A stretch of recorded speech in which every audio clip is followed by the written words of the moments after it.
I've always been a sociable guy, or maybe just a chatterbox.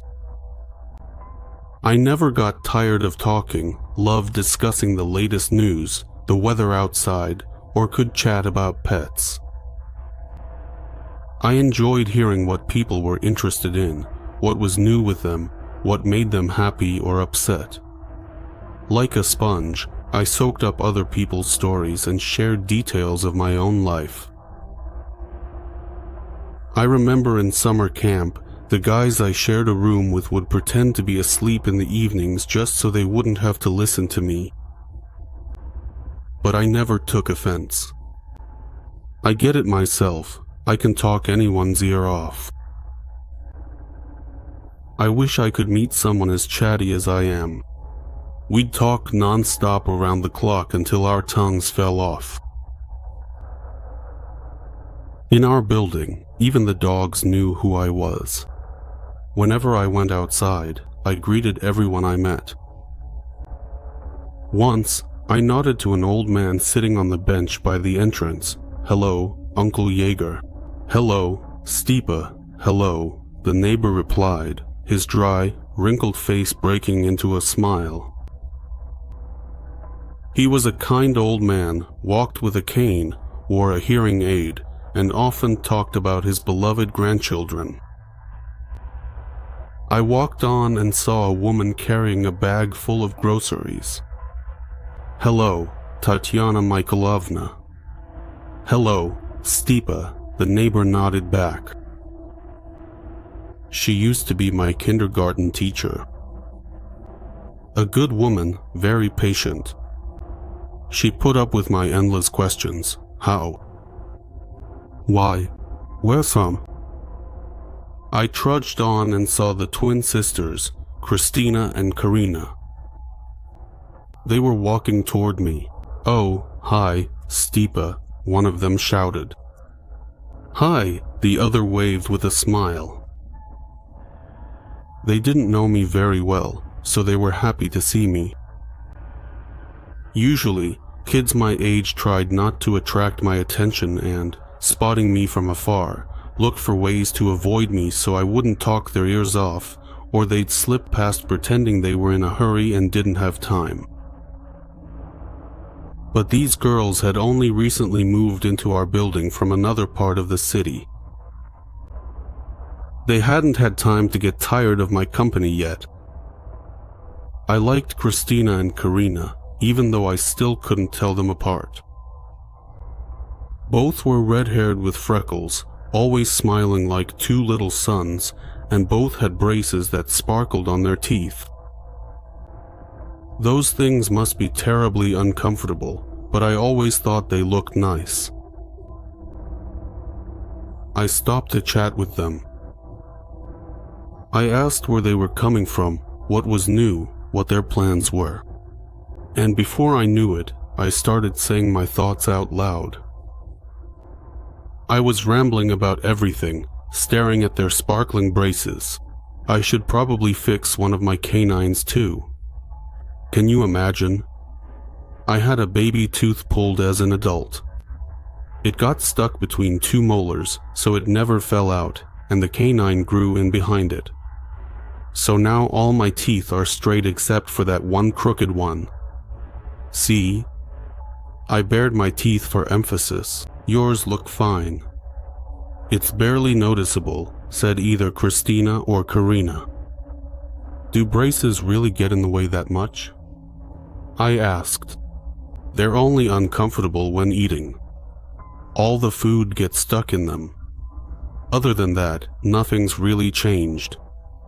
We're used to it by now, said the twin who was standing on the right. I wanted to ask something else, but the question slipped my mind. That's when I saw someone strange behind the girls.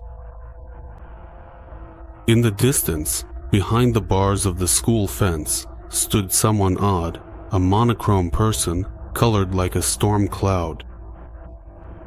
Tall, genderless, earless, and noseless. He had only one eye, set on the right side of his face. And then the mouth, unnaturally large, with gray gums and big white teeth. He looked like an unfinished golem.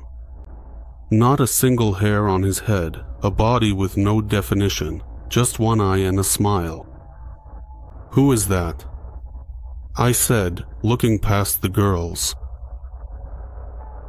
They turned around at the same time, blocking the figure with their curly red heads. "Where?" one of them asked. "Right there, behind the fence." I stepped forward, reaching out my hand, but suddenly realized I was pointing at nothing. There was no one there anymore. The one-eyed golem had vanished. I thought I saw someone standing there. I wasn't babbling like I usually do, but spoke slowly, so surprised was I by this vision. Was this all just a dream? The twins didn't wait for me to snap out of it. "Well, bye Stepa, see you around," said one of the sisters. "Yeah," I replied, not taking my eyes off the school fence. It was hard to stop thinking about what I'd seen. It was a troubling sign. I remembered how my grandmother had acted shortly before she died. She began to suffer from a mental disorder. She thought there were listening devices in the apartment, so she would only speak in a whisper. She was also convinced that her neighbor, a woman my grandmother couldn't stand, was poisoning her. Supposedly, this neighbor had somehow gotten into her apartment and put poison in the salt and sugar, which explained her frequent illnesses. I'll never forget the terrifying moment when I realized that my grandmother's quirks had turned into a serious disorder. My parents sent me to check on her, to see if everything was all right. I arrived. We sat down at the kitchen table. Grandma poured tea only for herself and didn't offer me any. She clinked her spoon in her cup and glared at me angrily. And suddenly, she snapped. My crazy relative jumped up, knocking over her chair, and swept the cup off the table so hard it hit the wall and shattered. "Who are you? Why did you replace my styopka? You think I don't understand? I do understand. I see right through all of you." Grandma screamed, spitting as she yelled. I covered my face with my hands, afraid she might lunge at me. After that incident, Grandma was placed in a psychiatric hospital where she spent the last few months of her life. We were told she had a stroke after an argument with her roommate. Grandma was out of breath, laid down to rest after the long quarrel, and never got up again. She had never been so loud before. The mental illness turned her into a completely different person. Later, I myself became afraid that I might go insane one day. But Grandma was almost 90 then, and I was still very young. Bad heredity showed itself too early. I read that vivid hallucinations can be caused by chronic lack of sleep. Because of sleep deprivation, a person starts to see short and vivid dreams that blend with reality. It seemed to me that this was exactly my case. I was always lying in bed late at night, glued to my phone, scrolling through videos. Now, that habit was over. I set a strict rule for myself to go to bed exactly at 11 and try to fall asleep. The first couple of nights I tossed and turned in bed for a long time, but then I got used to it and started falling asleep faster. But it didn't help. I went out into the yard on a bright, sunny morning. I didn't know it was possible to get so scared in such weather that it hurt your heart. but I almost fainted when I saw that person. He was standing at the corner of the building. His face was tin-colored, half sticking out from behind the brickwork. Teeth white as porcelain and a bright blue eye. The Tin Man seemed to be waiting for me to come closer. I had to turn around and take a detour, feeling his inescapable gaze on my back. Madness. Visions woven into reality. He looked real, and his bald gray head gleamed in the sunlight.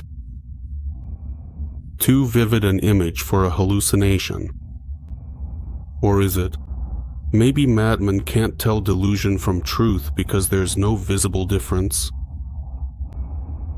For the first time in my life, I didn't want to talk to anyone. What if someone asks, "How are you, Stepan?" And I'll have to answer, "Everything's fine. I'm just going insane." I spent the whole day looking for something strange. Nothing around me stood out from the usual picture. But even in the evening, I didn't let my guard down. I returned to my yard and looked around, the sidewalk, the playground, the flower beds, the cars in the parking lot. I walked, almost sneaking, glancing around. Maybe the one-eyed pursuer was lurking somewhere. "Hi, Stepan," a girl shouted by the entrance, making me jump. It turned out to be one of the red-haired twins. "Hi," I replied, hesitating. I'm Karina," she prompted. "Yeah, hi, Karina," I said and walked on. I didn't know it was possible, but I just wasn't in the mood to talk.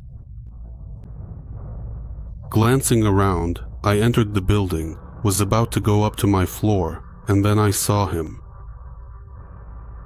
The one-eyed man was standing at the top, peeking out from behind the railing and, as always, smiling. My foot froze on the first step. He looked at me, and I looked at him. An unfinished walking sculpture. On the right, a bright blue eye. On the other side, a dark hole too small to be a real eye socket. And suddenly, the single eye popped out and bounced down the steps. Oh, it's glass, I realized when the prosthetic stopped by my shoe, and the gray golem suddenly rushed at me, waving his arms. I jumped aside and hit my head on the mailboxes. It was loud, but it didn't hurt. But the unfinished man stopped on the last step. Without missing a beat, he picked up the artificial eye and put it back on his face, like it was something very important. Then he dove into the darkness under the stairs and disappeared there, leaving me with the thought, what even is he? I became quiet and stopped chatting with the neighbors, only saying hi with barely an open mouth, not even paying attention to whom I was greeting. Now I was always lost in my worries, and nothing around me mattered anymore.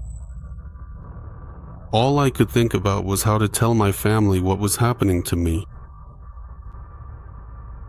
But one day, as I was passing by the playground in the yard, I heard the kids shouting some kind of counting rhyme in unison.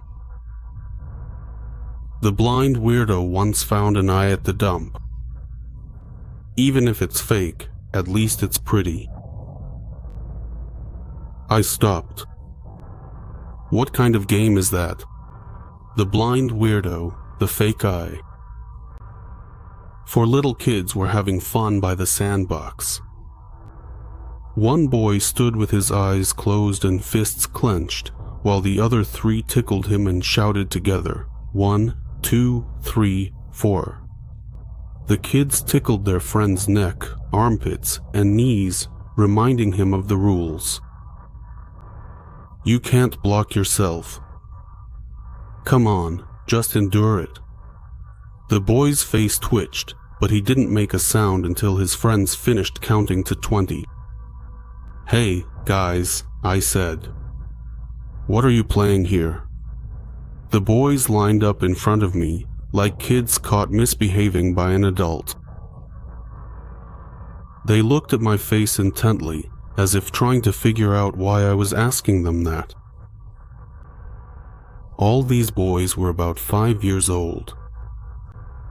One was shaggy and short, another had a close-cropped haircut and was chubby like a barrel, the third was dark-skinned and cheerful, and the fourth was pale and skinny like a skeleton. "Well, it's just a game we play," said the shaggy-haired boy who was being tickled. "So, tell me, what's the point of it?" I asked. I had never heard a counting rhyme like that before, and its style seemed quite old-fashioned. First, they pick who's it, then that person stands in the circle, and everyone tickles and pinches him. Not too hard. He has to hold out for 20 seconds without laughing or shouting. If he can't take it, he loses, explained the chubby boy. "And this counting rhyme, what did you call it?" "Blind who?" I asked. "Chudik," the dark-skinned child reminded me. "And what? He found an eye there." I pressed. "Blind Chudik once found an eye at the dump." "It might be fake, but at least it's pretty," the chubby boy repeated. "And how does that relate to the game?" I didn't get it. The kids didn't get me either. One of them asked, "What? What does this Chudik with the fake eye have to do with anything?" I kept pressing. The shaggy-haired one shrugged. "Nothing to do with it. They're just words, like the moon came out of the fog." I was about to say, "Got it," and leave, but a skinny, pale boy suddenly said, "That's from a scary story about the Chudik with the fake eye." "Oh, right," the second one nodded. "What kind of scary story is that? Will you tell me?" I sat down on the edge of the sandbox to be on the same level as the kids. The skinny one started telling the story, while the others just blinked at me. "There's a story about a scary Chudik. He only has one fake eye, and he uses it to watch people. If the eye is fake, then how does he watch with it?" I asked. "I don't know. That's just what they say," the boy replied. "First, he watches a person on the street, then in their building, and then he shows up at their home. And when he appears, you have to stand still and not move. The Chudik will pinch and tickle you, and you have to endure it. Because if you laugh or scream, he'll snap your neck right away." I never knew a child's words could make me so nervous I started to tremble. A month ago, a tragedy happened in our building. A lonely woman, Ludmila Andreevna, passed away. She wasn't even that old. The neighbors got worried when she hadn't left her apartment for a couple of days and wasn't answering the door. They called the police. The apartment was opened, and the woman was found dead. It turned out she had died from a broken neck. But they considered it an accident. She fell and hit something. But now all the pieces have come together in my mind. The weirdo with the fake eye killed her, and now he's stalking me and wants to kill me too. The first time I saw him was behind the school fence, then near my house, and then in the stairwell. He's getting closer and closer to me. It's a good thing I ran into those guys with their silly game. Although, maybe the game isn't so silly after all. It seemed more like training for an encounter with something dangerous. It's a shame our lonely neighbor never heard the story about that weirdo and didn't know what to do when he showed up at her place. I've developed this stupid habit of checking all the rooms. Whenever I was alone, I couldn't just sit still. I kept peeking into the living room, the kitchen, and the bathroom. My own behavior started to seem unhealthy to me. I thought of my grandma again. She was always fussing too, checking the closets, the shelves, the curtains. I couldn't feel at ease until I'd gone through the whole apartment and checked every corner. Everywhere was quiet. No movement, no rustling. But that deathly silence only made things scarier. Nothing had changed in the rooms over the past hour. A forgotten cup on the table next to the laptop, a black sweater draped over the back of a chair, dirty dishes in the sink. The same familiar, slight mess. The door is locked, the windows are closed. Logically, no one could have entered the apartment without me knowing. But some deep, inexplicable instinct told me that wasn't true. He definitely could.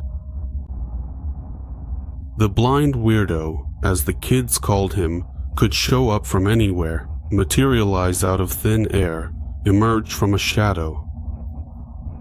He wasn't human, after all.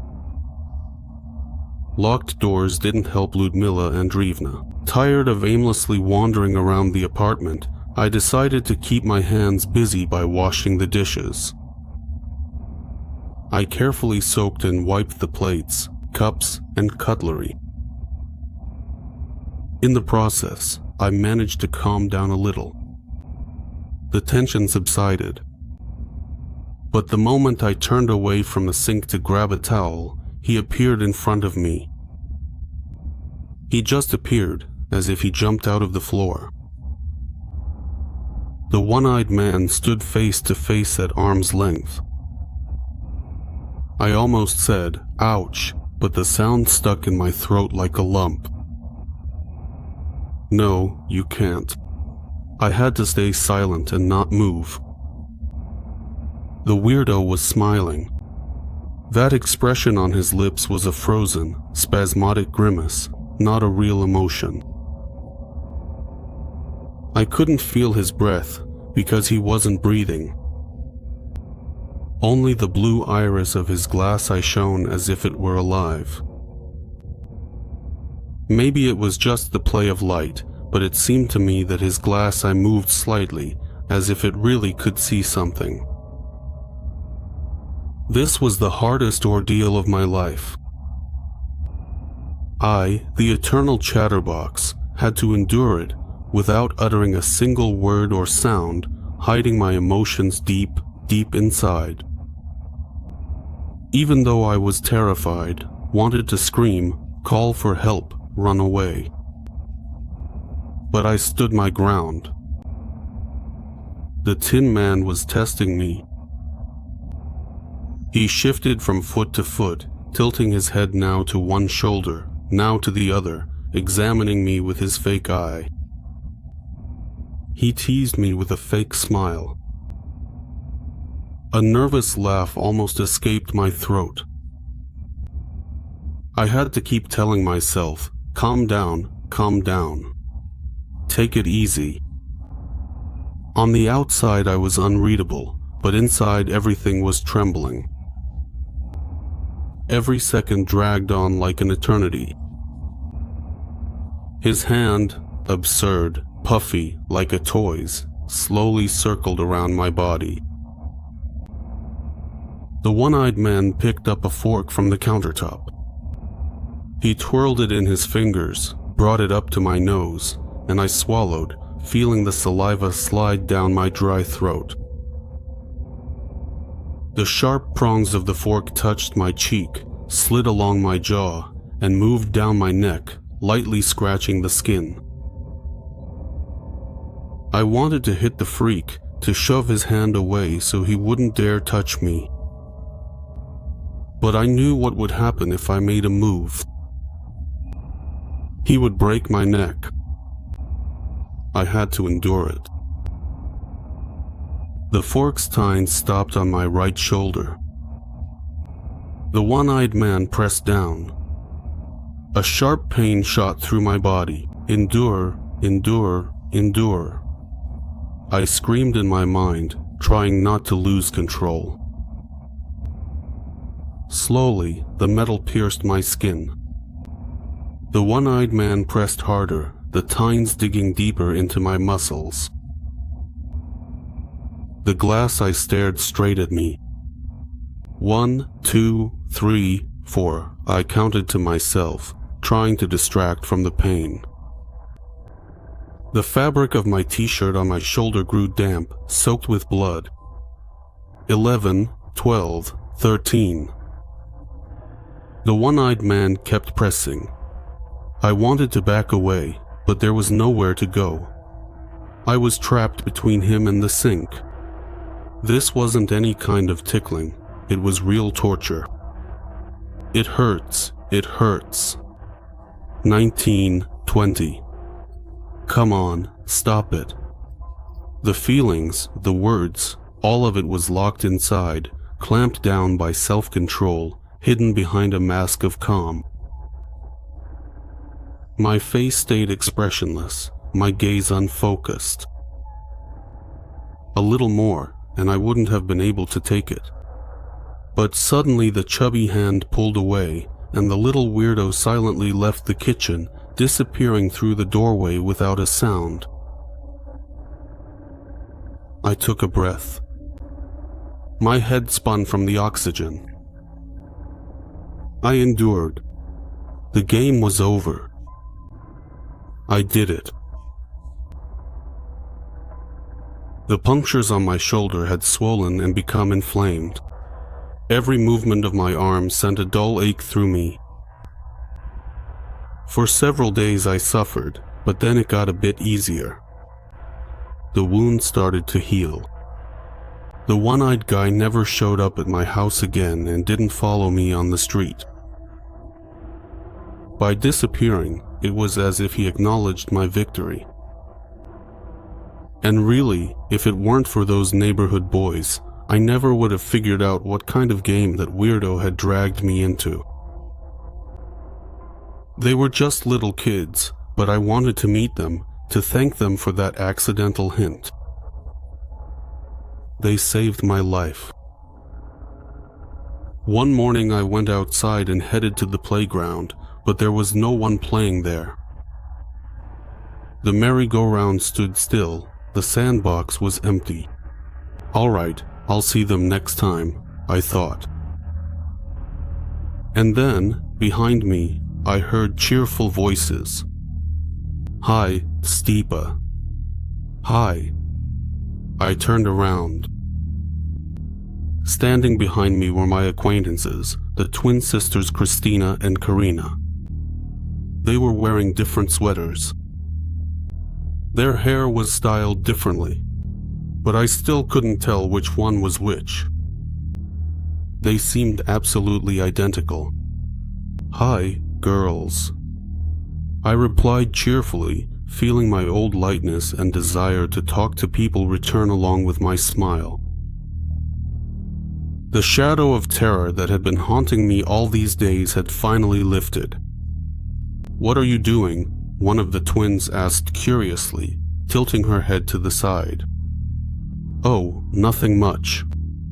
I was hoping to see some kids I know here, to thank them.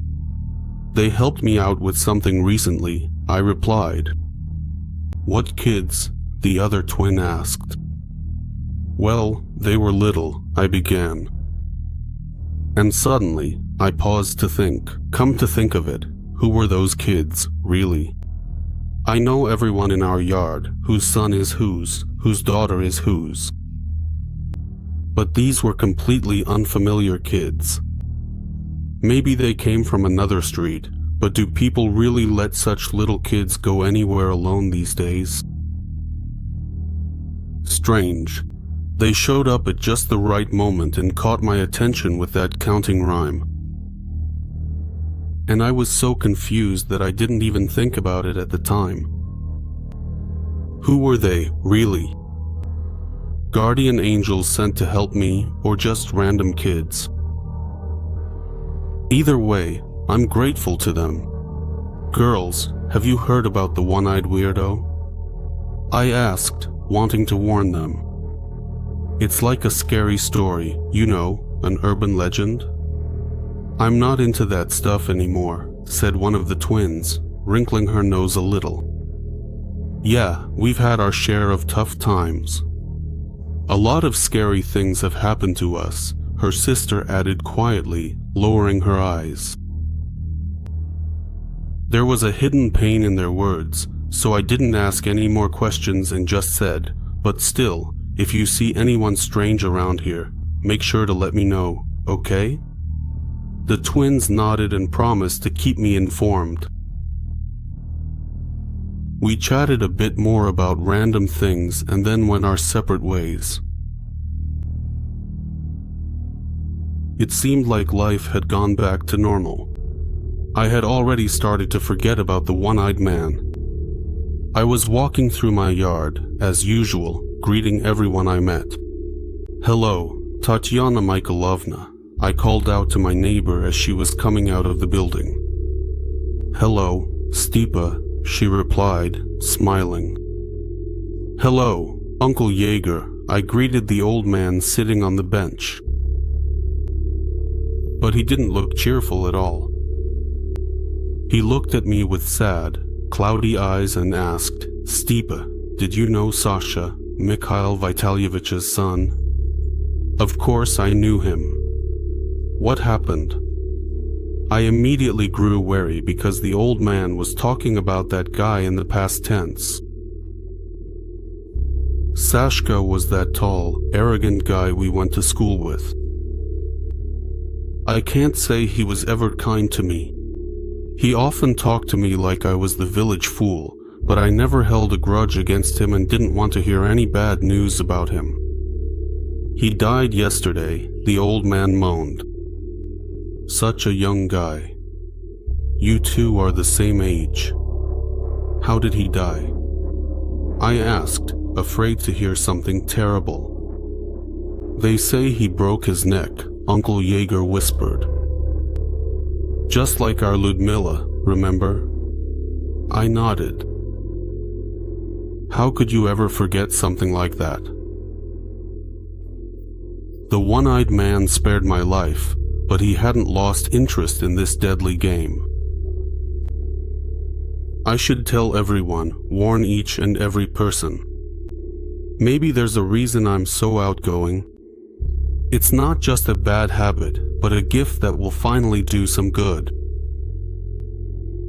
Let people know there's a way to outplay that bastard.